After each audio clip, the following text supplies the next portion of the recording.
Olá, eu sou a professora Gabriela e vou ministrar as nossas aulas de língua portuguesa pelo sistema de ensino Uniavan.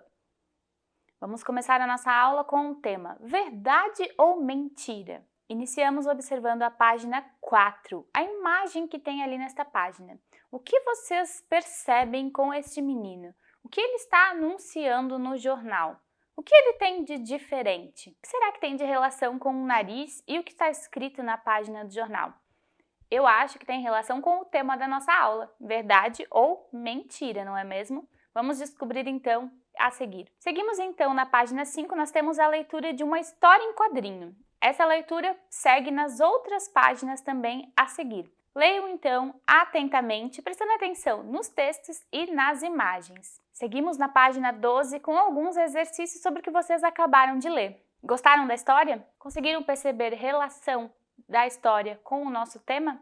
Vamos então responder as perguntas que tem ali. Questão 1. Onde o maluquinho e o avô estão indo pescar? 2. O que o avô conta ao maluquinho durante a pescaria? Questão 3. Qual foi a reação do maluquinho ao descobrir a história do tamanho do peixe que o avô pescou e como ele conseguiu capturar? Questão 4. Qual foi a outra história que o avô contou ao maluquinho, além da história do maior peixe que ele pescou? Questão 5. Como o avô tirou da terra a maior minhoca que ele usou para pescar? Questão 6. Como era o anzol que o avô disse ter usado para fazer a pescaria em alto mar? Questão 7. O que revela a expressão que o avô fez quando o maluquinho perguntou a ele se ele tinha foto, se ele tinha registro da pescaria que ele fez? Seguimos na página 13 com mais algumas perguntas. Questão 8.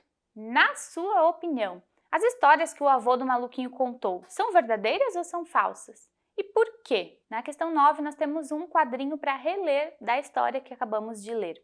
E depois responder então, quem são os amigos que ajudam a tirar o peixe da água? Esses amigos, será que são reais ou fazem parte das invenções do avô? O que fez o avô dizer que precisou de ajuda de amigos para tirar o peixe da água? Na questão 10 também temos mais um trecho do quadrinho que acabamos de ler. Observem ali.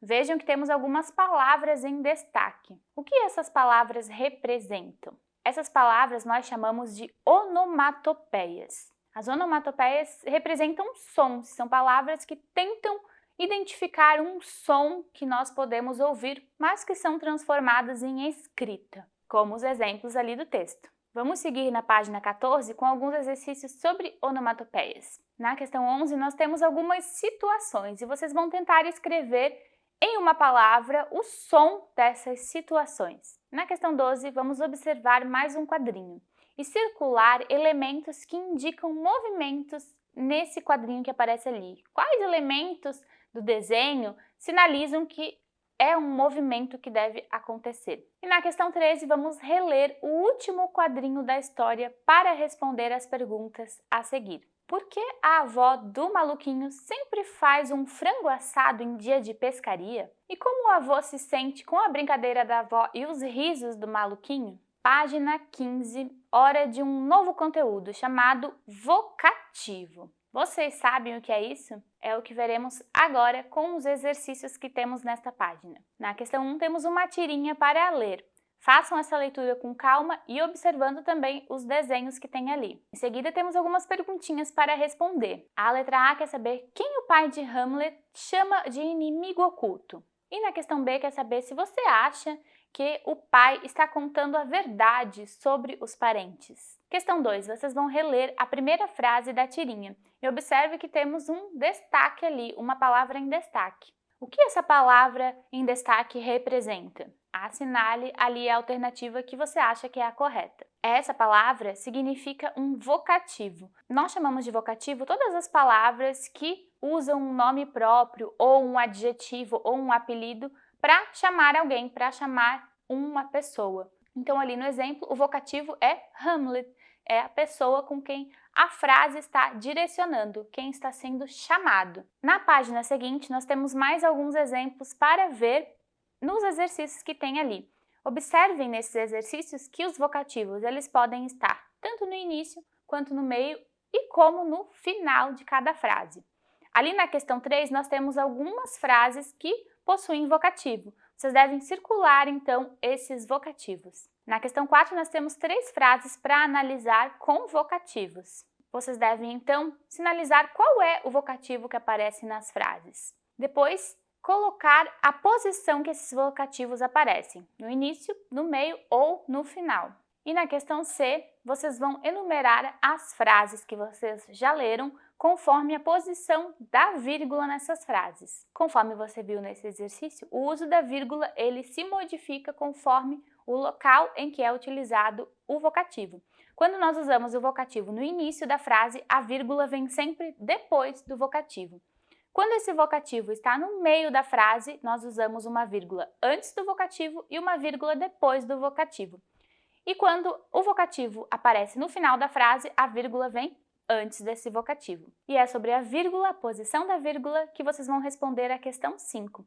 Nós temos alguns exemplos que estão faltando as vírgulas. Vocês devem ler, encontrar o vocativo e colocar a vírgula conforme o local em que está esse vocativo. Questão 6, temos 3 quadrinhos. Vocês vão reler esse quadrinho e indicar qual é o vocativo de cada um deles que aparece ali. E na questão 7, vocês vão reescrever as frases da questão anterior, modificando o lugar do vocativo. Lembrando que, quando nós mudamos o lugar em que se encaixa o vocativo na frase, a posição da vírgula também muda. Seguimos nosso conteúdo na página 17. Temos uma leitura a fazer sobre fake news.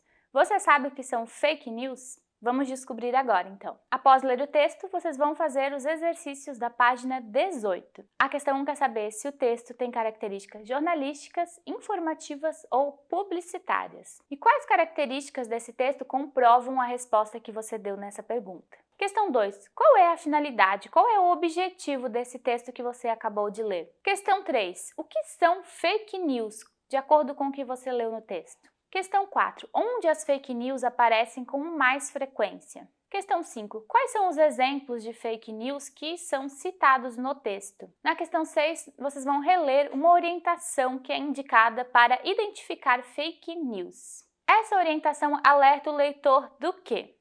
Respondam ali entre as alternativas. Na questão 7, nós temos 4 imagens de anúncios, de chamadas jornalísticas. Observem atentamente cada uma delas para tentar descobrir quais são fake news, quais são verdadeiras. Seguimos então na página 19 com mais exercícios sobre o texto que lemos. Após observar as imagens, tentem identificar as características que cada uma delas se encaixam, seguindo também as dicas de como identificar as fake news que você leu no texto. Seguimos então nosso conteúdo na página 20 sobre aposto.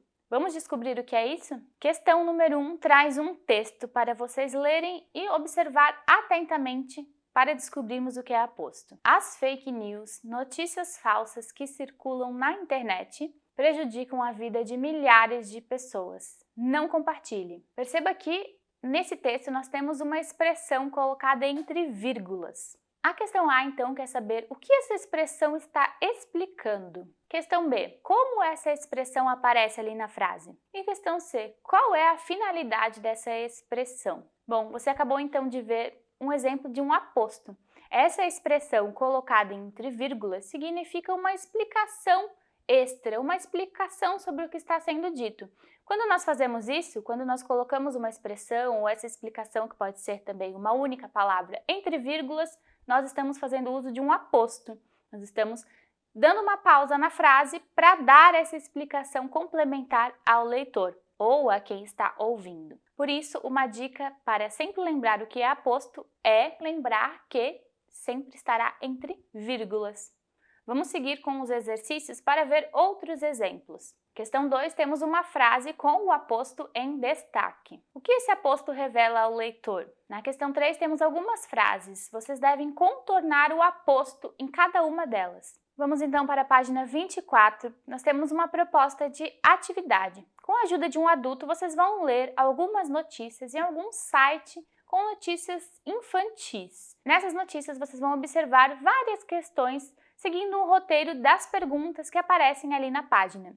Em seguida, vocês vão fazer os registros também com a explicação que tem ali na página. Para encerrar, na página 25, nós temos dicas de 2 livros para que vocês possam ler. Um fala sobre o Menino Maluquinho, um dos personagens que nós lemos num texto desta aula, e outro que fala sobre as fake news, que também acabamos de descobrir o que são as fake news.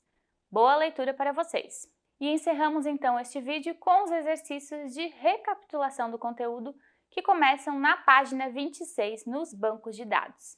Eu fico por aqui, mas vejo vocês no próximo vídeo. Tchau!